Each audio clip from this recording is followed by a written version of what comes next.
छीन रहा है हुक्मरान। रोटी कपड़ा और मकान छीन रहा है हुक्मरान। रोटी कपड़ा और मकान छीन रहा है हुक्मरान। एक तरफ हुकूमत ना मंजूर, एक तरफ हुकूमत ना मंजूर, एक तरफ हुकूमत ना मंजूर, एक तरफ हुकूमत ना मंजूर, हिनाल हुकूमत ना मंजूर। हिनाल कौमी अवामी तहरीक पारां 12, 13, 14, 15 तारीख़ खां मुसलसल सॼी सिंध जे अंदरि मुज़ाहिरा थिया आहिनि।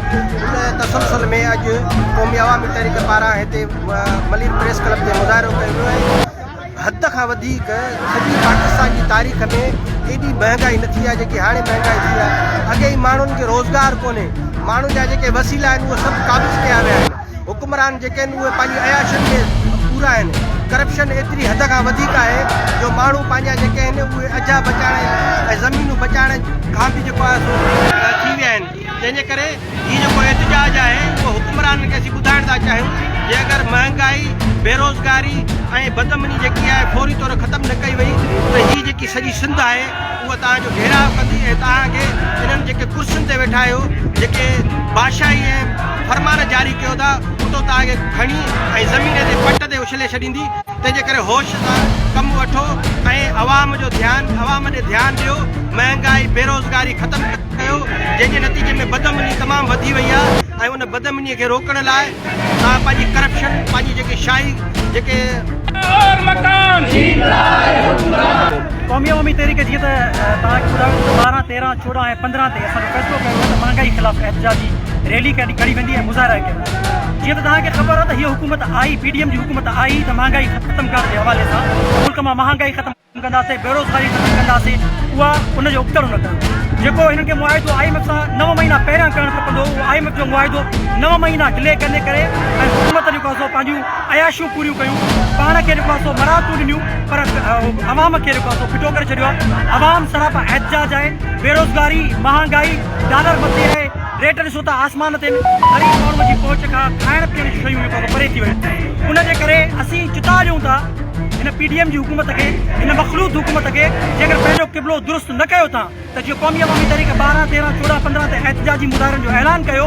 असां अॼु प्रेस क्लब ते बीठो मलीर में तव्हांजे साम्हूं उन एहतजाज करे रहिया आहियूं त हुकूमत खे चिताब जेकर तव्हां फिलपोर पेट्रोल जे अघनि में खाइण पीअण जी जेको ग़रीब मिसकिन जे माण्हुनि जे पहुच खां दूर कयूं शयूं था, उन्हनि खे जेकर तव्हां सस्तो न कयो ऐं उनजे करे जेके महांगाई जे करे जेको लाक़ानूनी थी आहे, उनजे करे माण्हू ख़ुदकुशियूं कनि था, चोरियूं, धारा, डकैतियूं, घुरियूं इहे सरेआम थी रहियूं आहिनि। उन ते कंट्रोल कोन्हे को। हिन हुकूमत जो कंट्रोल ख़तमु थी वियो आहे। IMF सां मुआइदो हाणे करे अवाम खे ॿुधाइनि था त असां मजबूर आहियूं। इहा मजबूरी न आहे, इहा हिननि जी नाअहली, इहा हिननि जी जेको आहे सो नाकारी ऐं हिननि जी सुस्तीअ जे करे इहो सॼो अॼु मामिलो इहो थियो आहे जो अॼु मुल्क दिवालोपणो थियण वारो आहे।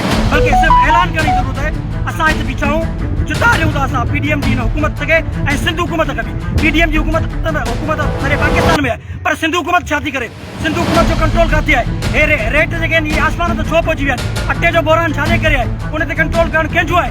उन ते कंट्रोल करणु सिंध हुकूमत जो आहे। हे सूबाई मामिलो आहे, सूबाई मामिलो सिंध हुकूमत जो आहे। पीपल्स पार्टी जी हुकूमत PDM सां मिली करे जेका इहा मिली भगत करे पंहिंजो पाण खे मराहतूं ॾिनियूं, मिनी बजट पेश करे अवाम जे मथां पेट्रोल बम, अवाम जे मथां 170 अरब रुपए जो जेको नओं टैक्स जो बम किरायो वियो आहे, असां हिन खे रद्द कयूं था। असां मुतालबो कयूं था ऐं चिता ॾियूं था जेके फिलपोर हिन खे अवाम खे रिलीफ ॾिनो वियो त असां रोडनि ते हूंदासीं, रस्तनि ते हूंदासीं ऐं अवाम पूरो सिंध समेत पूरो पाकिस्तान अवां जो घेराव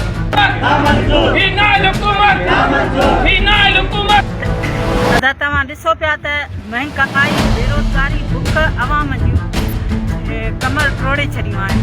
अॼु सिंधी अवाम कसम परस्ती वारी ज़िंदगी गुज़ारे रहियो आहे। ही उहो अवाम आहे जंहिं शुरू खां वठी पीपल्स पार्टी खे पंहिंजो मैंडेट ॾेई पंहिंजे पेर में, पंहिंजे मथे में कुहाड़ो पाण हयो आहे। पर हुक्मरानो तव्हांखे आउं चिता ॾियणु थी चाहियां त क़ौमी अवामी तहरीक, सिंधियाणी तहरीक सॼी जेसि ताईं तव्हां ही पंहिंजो ऐलान वापसि न वरितो, महांगाईअ खे हटायो न, असांजे मिसकिन ग़रीब बेपहुच माण्हुनि जूं रोज़ीअ ते लत ॾियणु बंदि न कयो, तेसि ताईं असांजा ही गुज़ारा, असांजा ही धरना, असांजा ही एहतजाज जारी रहंदा ऐं अवांजा घेराव कंदासीं। तव्हांखे यादि आहे त अॻु बि असां तव्हांजा घेराव कया, तव्हांजे घरनि खे असां तबाह कपड़ा और मकान छीन रहा है हुक्मरान। हिनाल हुकूमत ना मंजूर।